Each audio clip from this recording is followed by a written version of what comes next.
Season 7 with the biggest of brawls heading into the desert dunes of Miramar for our final showdown. This is the Ruthless Invitational Showdown.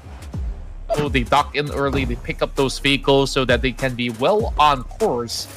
Meanwhile, it's still in parachutes for the side of Team Secret. SEM9 takes over Monte Divo. We already see battles happening, taking place here. Roy having a straggling member into the field. That's not the place that they want to be at. So I believe they were fighting for vehicles, and SEM9 brought him all the way here to just skewer him with that lane from SEM9. Yeah. At least we had a different opening match, but back again to this situation, Team PANDUM versus the Real Soldiers. So can now DRS win up against Team PANDUM here? Billbot with an amazing DBS shot now. We're looking at one casualty on the side of DRS. Alter Ego errors. Oh no, Contra. Rosemary got knocked on the ground. And I did see one more player come from AE who is on the ground as well. Yeah, PANDUM just keep finding all these great weaponry. They got the M249, the DPS, everything perfectly set up. But Sleepy is here to put a dent to it. 2 knocks, not enough. DRS headed towards another entry point here. Yeah, BTR wastes no time to be able to move directly into the warehouse section in the middle of 52 Esports. They tried to move further into the areas of play, but will be spotted out by the rest of TODAK. So this is where things are going to be a little bit tough for 52 Esports to even get covered, because TODAK, they're all around the valley as well. Crypto, Sharp Eyes, takes one back.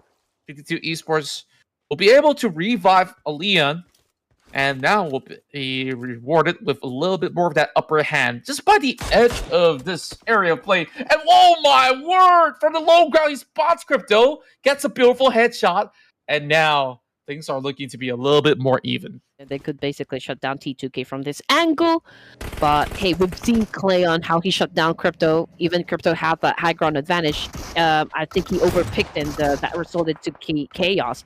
Now, 52 Esports, they're having an exchange up against Team Flash. For too long, perhaps. Newsy now pushing forward. They should be able to get the Levi's through, but take a look at that. Levi's on the far corner of the map. Big nades are now being cooked up. Shots also being fired from inside of Levi's, and they are having their backs absolutely exposed. That grenade does catch over onto Newsy as well. One donkey now picked apart one after another, but this Team Flash also chimed right in. Yep. Oh, wow. 4-way battle, and it seems like nobody's getting the best of situation. Not vampires, not the donkeys, and here comes another nade. Oh my word. That's the final member of Alter Ego. They got shut down really early. Now this opens up room for all the other teams to take that #1 spot. Oh, this is just so interesting right now. Even 52 Esports, I believe a lot of their members have gotten taken out early on. So it's unclear who's going to be able to win this all-out trade. NKT arrives to the corner to finish off the final member remaining out of Vampire Esports.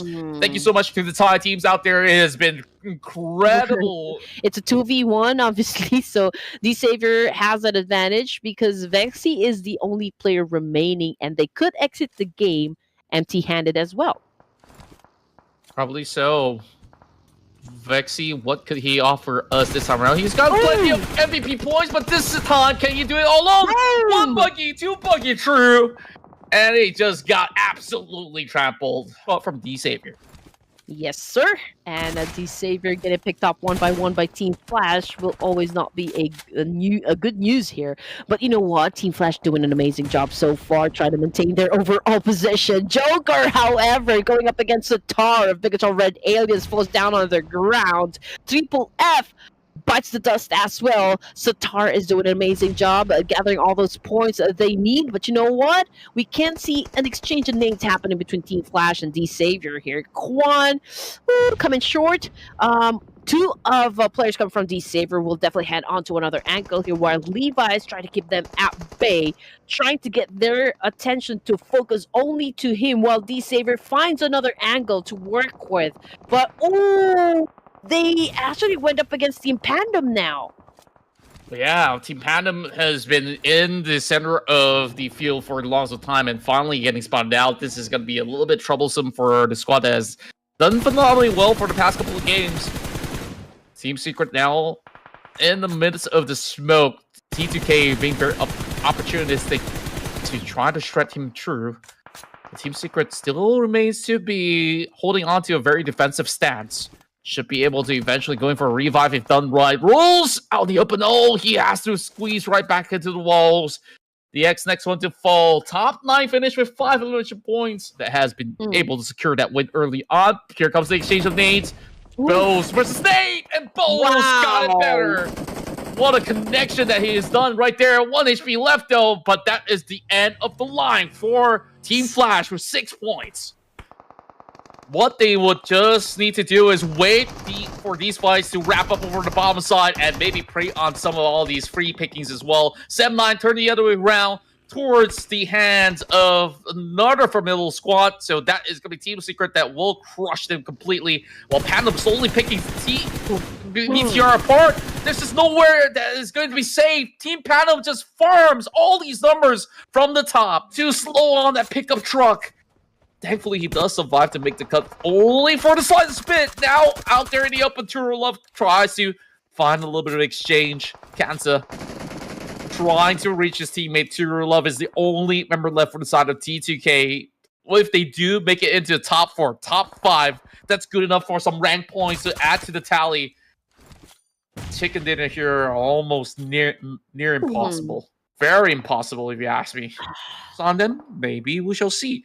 BTR, though, going up close against Cleon. Cleon all alone. I don't think they spot him out just yet. Oh, they do. Lapar will send them out. And now we do have our top 5 scenario, but this is the fight. Max LV, Break versus Kansa and Turulov, and Bilbo being the referee up top. Oh, man. BTR. I can say that they are somehow in a good spot. They could shut down both Team Pandum and RRQ if, of course, they're very smart with how they pick their battles here. Or pick their players in this case. But Kansa, okay, just putting a lot of pressure up against Team Secret. Break, about to lose his life. And there you go. Team Secret goes out of the game with 4 points. Down to just 4 teams remaining. We've got Team Pandum, RQ, T2K, and a BTR. So it's a 4v3, v2, v2. Where else to go at this point? Yeah, it's just a tight little squeeze. Sending Satar out in the open, and even Lapar tries to provide assistance. There's just hail of nades that will drop right in. I guess from the minimap, it looks as if they're close, but this is just not going to cut it because they're already at the bottom end with a hill impossible to climb. But RRQ says there's no hill, ain't no mountain high enough, they say. So what it was really needed is for somebody to bring a buggy to be able to climb somewhere in between. But even so, Team Panda will be ready to take these guys on. Snape now dealing with the situation. Nate's now flying in. There's no mercy to find Turulov, and Kansa is going to be tucked right into a corner. Oh, here we go. Here we go. A Chua with a massive spray, and 416 is definitely working out for him. We can see Snape down below, the only surviving member coming from the side of RRQ, and was able to take care of business, eliminating the rest of the players come from T2K. Now Achul making a move. Team Pandum versus RRQ at the end of this round. A 2v1 or 3v1 situation, rather. Team Pandum seems to be holding all the aces here. They are hunting the last surviving member, which is of course Snape coming from RRQ Ryu. But you know what? Team Pandum looking to bag the winner with a chicken dinner, and there you go. What a great finish coming from the side of a Team Pandum. Hey, you know what, Contra? I was about... Now it is time for us to reveal to you the moment of truth, ladies and gentlemen, as we will crown our champions of the Ruthless Invitational Showdown. So with that being said, let's reveal to everybody out there, your champions are Alter Ego Aries of Indonesia.